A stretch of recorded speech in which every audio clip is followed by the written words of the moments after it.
क्रांति के लिए मशहूर मेरठ आज एक कत्ल की वजह से फेमस हो गया है। बड़े बड़े बॉलीवुड स्क्रिप्ट राइटर्स भी मुस्कान के सामने फेल हैं। मुस्कान ने अपने बॉयफ्रेंड साहिल के साथ मिलकर पति सौरभ के 15 टुकड़े कर दिए और किसी को पता भी ना लगे कि लाश कहाँ गई, सौरभ कहाँ गया, इसलिए एक ड्राम में भरकर उसे सीमेंट में दफन कर दिया और शरीर के 3 हिस्सों को लेकर साहिल अपने घर पहुंच गया। मेरठ के ब्रह्मपुर इलाके का रहने वाला साहिल और जहां उसकी मुलाकात मुस्कान से होती है, स्कूल खत्म करने के बाद मुस्कान का 8वीं क्लास का बॉयफ्रेंड है। दोनों की बचपन में मुलाकात हुई थी और उसके बाद मुस्कान की मुलाकात साहिल से तब हुई जब उसका पति नौकरी करने चला गया।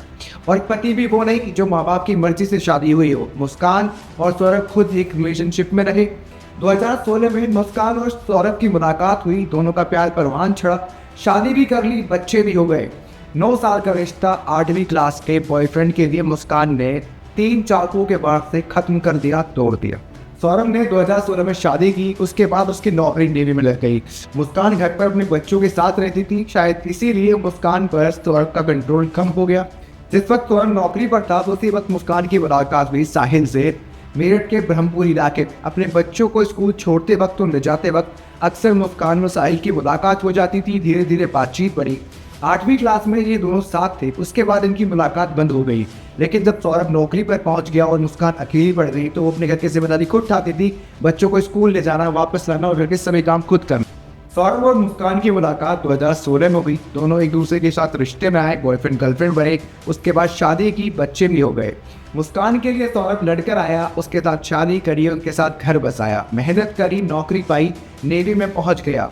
मुस्कान को सौरभ ने दुनिया दिखाई, घुमाया, सब कुछ किया, लेकिन मुस्कान को तो कुछ और ही। मुस्कान की मुलाकात साहिल से हुई और ये मुलाकात उस वक्त हुई जब सौरभ नौकरी कर रहा था नेवी में। मुस्कान अकेली थी, अपने बच्चों को स्कूल ले जाती थी, लाती थी। और मेरठ के ब्रह्मपुर इलाके में एक दिन मुस्कान की मुलाकात साहिल से हो गई। दोनों 8वीं क्लास के बाद उस दिन मिले थे और उसके बाद दोनों टच में आ गए। इनके स्कूल का भी एक ग्रुप बना, व्हाट्सएप ग्रुप बना, जिसमें इन दोनों के नंबर थे। दोनों ने आपस में बात शुरू करी और धीरे धीरे मुस्कान का सौरभ के प्रति अटैचमेंट खत्म होने लगा और इधर वो साहिल के नज़दीक आने लगी। उधर सौरभ नौकरी कर रहा था और मुस्कान अपने परिवार के लिए मेहनत कर रहा था। इन दोनों का रिश्ता 2025 में 9 साल का हो चुका था। शादी किए हुए इन दोनों को 9 साल हो चुके थे, बच्चे भी थे, लेकिन फिर भी मुस्कान ने अपने पति को मौत के घाट उतार दिया। क्यों? क्योंकि बचपन का प्यार मिल चुका था। धीरे धीरे इधर साहिल के साथ मुस्कान की नज़दीकियाँ बढ़ती गई, एक दूसरे के साथ रहने लगी और मैनिपुलेटिव इतनी ज़्यादा थी मुस्कान की, मुस्कान ने उधर सौरभ को बेवकूफ़ बनाया और इधर धीरे धीरे साहिल को अपने कब्जे में ले लिया। मुस्कान ने स्नैपचैट पर साहिल की मरी हुई माँ के नाम से अकाउंट बना रखा था, जिससे वो साहिल के साथ बात करती थी। लेकिन अगर आप साहिल को पहली बार देखेंगे तो आपके दिमाग में भी एक ही चीज़ आएगी कि ये गजेड़ी है, दारू पीता है, नशे में रहता है, बीड़ी सिगरेट करता है, क्योंकि सिर पे माँ का साया नहीं है, अकेला रहता है। इसके कमरे में घुसने के बाद भी पुलिस को भी कुछ ऐसा ही महसूस हुआ। आप इसके घर की तरफ देखेंगे तो आपको दिखेगा कि एक तरफ तो शैतान है और दूसरी तरफ भगवान है। एक तरफ महादेव की फोटोज़ हैं तो दूसरी तरफ कुछ ऐसे सिंबल्स, ऐसे साइंस हैं जिन्हें देखने के बाद एक चीज़ तो साफ समझ में आ रही है कि साहिल नॉर्मल नहीं है। और इसी बात का फ़ायदा मुस्कान ने भी उठाया। मुस्कान ने साहिल के भाई, साहिल की माँ के नाम से स्नैपचैट पर अकाउंट बनाए और साहिल के साथ बात करनी शुरू कर दी। साहिल को ये लगता था कि उसकी माँ मरने के बाद भी अपने बेटे का साथ दे रही है और स्नैपचैट के जरिए अपने बेटे से बातचीत कर रही है। ऐसे कर करके ही मुस्कान और साहिल धीरे धीरे एक दूसरे के साथ आ गए और प्लान बनाया सौरभ को मौत के घाट उतारने का। सौरभ अपनी बेटी के बर्थडे के लिए मेरठ आता है और इन दोनों का प्लान सक्सेसफुल हो जाता है। लेकिन इससे पहले भी एक बार मुस्कान सौरभ को मारने का प्लान बना चुकी थी और नाकाम हो गई। सौरभ फरवरी के वक्त 25 फरवरी को मेरठ आया और इन्होंने पार्टी करी। मुस्कान ने ड्रिंक बनाया और उसमें एंजाइटी की गोलियां डालने की कोशिश करी, लेकिन सौरभ ने पैक लेने से, दारू ना लेने से मना कर दिया। इसलिए शायद सौरभ की ज़िंदगी एक हफ्ते और बढ़ गई।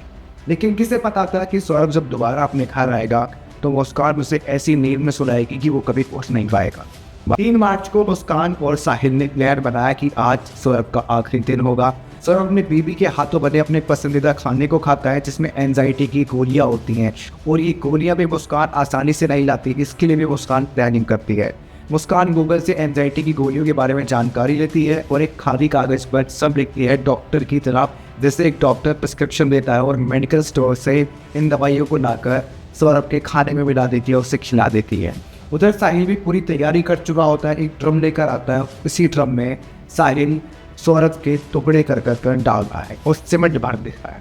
सौरभ खाना खाता है, जिसके बाद साहिल मुस्कान के हाथ में एक चाकू देता है, वो चाकू जिससे चिकन काटा जाता है, और 3 बार मुस्कान साहिल की छाती पर हमला करती है। इस हमले में साहिल की मौत हो जाती है, साहिल के टुकड़े किए जाते हैं और किसी को पता भी ना लगे, इसलिए मुस्कान और साहिल पैच। इस हमले में सौरभ की मौत हो जाती है और किसी को पता भी ना लगे, इसलिए सौरभ और मुस्कान कूलर भी चला देते हैं और बेटा सौरभ का बेटा ये सब खड़े देखता है। साहिल और मुस्कान सौरभ को मौत के घाट उतार देते हैं और फरार हो जाते हैं, जिसके बाद इनकी अलग अलग वीडियोस अब सामने आ रही हैं। कहीं ये होली खेलते हुए दिखाई दे रहे हैं, तो कहीं पहाड़ों पर घूमते हुए नजर आ रहे हैं। किसी को पता ना लगे, इसीलिए मुस्कान ने प्लान बनाया कि अब वो सौरभ के इंस्टाग्राम अकाउंट से रोज़ फोटोज़ पोस्ट करेगी और ये दिखाने की कोशिश करेंगी कि वो सौरभ के साथ ही घूम रही है। ना जाने इनका क्या प्लान था, आगे क्या करने की कोशिश थी, लेकिन इनका ये प्लान तब नाकाम हो जाता है जब सौरभ की माँ इस बारे में जानकारी निकालने की कोशिश करती है और खुद मुस्कान सौरभ के अकाउंट से पैसे निकालने की कोशिश करती है। करीब 10-12 दिन बाद ये मामला खुला है, लेकिन फिर भी सब इस बात से हैरान है कि मुस्कान ने ऐसा कैसे कर दिया। इधर मुस्कान और साहिल होली खेल रहे थे, उधर एक ड्राम के अंदर सौरभ की डेड बॉडी पड़ी हुई थी। सिर और हाथों का पता नहीं था, क्योंकि सिर और हाथ साहिल काट कर ले गया था। लेकिन एक बात तो साफ है कि साहिल भी नॉर्मल नहीं था, लेकिन इंडियन मीडिया इस चीज़ को इस तरीके से दिखा रहा है कि जैसे इसमें एंगर काले जादू का हो, हिंदी इंग्लिश का हो, या फिर धर्म का हो। ऐसा भी दिखाया गया कुछ मीडिया चैनल्स में कि मुस्कान तो सिंदूर से उर्दू लिख रही थी। हालांकि साहिल ना तो मुसलमान है और ना ही मुस्कान मुसलमान है। ये जो भी कुछ हुआ है इन दो के बीच में ही हुआ है, लेकिन फिर भी मीडिया इसको अलग अलग एंगल से दिखा रहा है। लेकिन मुस्कान और साहिल की ये बर्बरता यही नहीं रुकी। मुस्कान ने अपने पति को मारने के 13 दिन बाद अपने बॉयफ्रेंड साहिल का बर्थडे मनाया, और वो भी पहाड़ियों में, वादियों में जाकर। केक भी ऑर्डर किया, बर्थडे पे डांस भी किया, और अब एक के बाद एक अलग अलग वीडियोस सामने आ रही हैं, जिनको देखकर ये अनुमान लगाया जा रहा है कि ये सारी वीडियोस साहिल के और मुस्कान के मर्डर प्लान करने के बाद की हैं और फरार होने के बाद। जिस मुस्कान के लिए सौरभ ने अपने माँ बाप को छोड़ा था, उस सौरभ को ना तो मुस्कान मिली और ना एक सुकून की मौत मिला, तो क्या शरीर के अलग अलग हिस्से। अंत वक्त में बच्चों को भी नहीं देख पाया, और बच्चों की अपने पिता की आखिरी इमेज भी यही है कि बच्चे ने पुलिस को ये बताया कि पापा इस ड्राम में